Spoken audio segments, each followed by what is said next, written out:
उसको गफलत में पाए, लेकिन आपने बताना है बतला दे दुश्मन को गाफिल नहीं पहरेदार, ताजदारे खत्म नबूवत जिंदाबाद जिंदाबाद, ताजदारे खत्म नबूवत जिंदाबाद जिंदाबाद, ताजदारे खत्म नबूवत जिंदाबाद जिंदाबाद।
किया, मजबूर नहीं किया।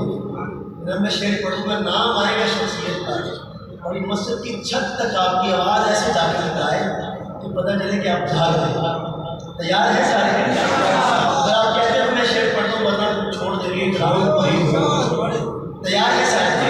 मोहब्बत के साथ तैयार। कहता है शायर,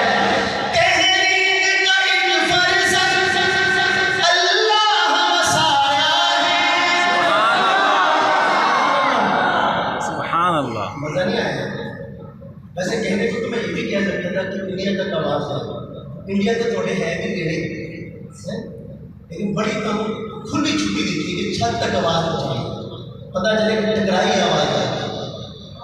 और अल्लाह ताला ने ये जो है ना खुशामद करना, ये बुरी चीज़ है, लेकिन मेरे भाइयों नबी करीम सल्लल्लाहु अलैहि वसल्लम ने बाज़ सहाबा-ए-किराम की ऐसी तारीफ़ फरमाई कि आपने फरमाया एक मरतबा कि अबू ज़र, ये दुनिया में जो सूरज तुलू होता है ना, अबू ज़र से नेक आदमी पर कभी सूरज तुलू नहीं हुआ। ये हौसला अफ़ज़ाई मोहब्बत है। आप किसी को जब उठाते थे, प्यार करते थे किसी के साथ, अल्लाह ताला ने हज़रत से अब माशाल्लाह ज़िंदगी के 80 बहारें देख चुके हैं और इनकी सारी ज़िंदगी इसी काम में गुजरी, उम्र गुजरी है इसी गश्त की सयाही में। और मौलाना का नाम कादियानियों के लिए एक ज़लज़ले का नाम है, लरज़े का नाम है कि जहाँ मौलाना का नाम आ जाए कादियानी वहाँ दम तोड़ जाते हैं। और अकेले आदमी ने एक जमात से ज़्यादा काम किया है। हम आप जाके देखें, लाइब्रेरियाँ भरी हुई हैं इनकी किताबों से, रिसालों में मज़ामीन अलग है, इस तरह की कॉन्फ्रेंसों में जो जाके बयानात का सिलसिला है वो अलग है। रोज़ाना कई कई जगह पे जाके बयान किया। और याद रखिए ये आसान काम नहीं, हम जाते हैं दर्ज होते हम तो हालांकि अभी जवानी की उम्र से गुजर रहे थे, लेकिन हमें भी पता चलता है जब एक जगह से दूसरी जगह जाके कलाम पढ़ना होता है तो क्या बनता है। तो अल्हम्दुलिल्लाह अल्लाह ताला ने काम लिया। अब हम मिल के ज़रा मोहब्बत का इजहार करेंगे।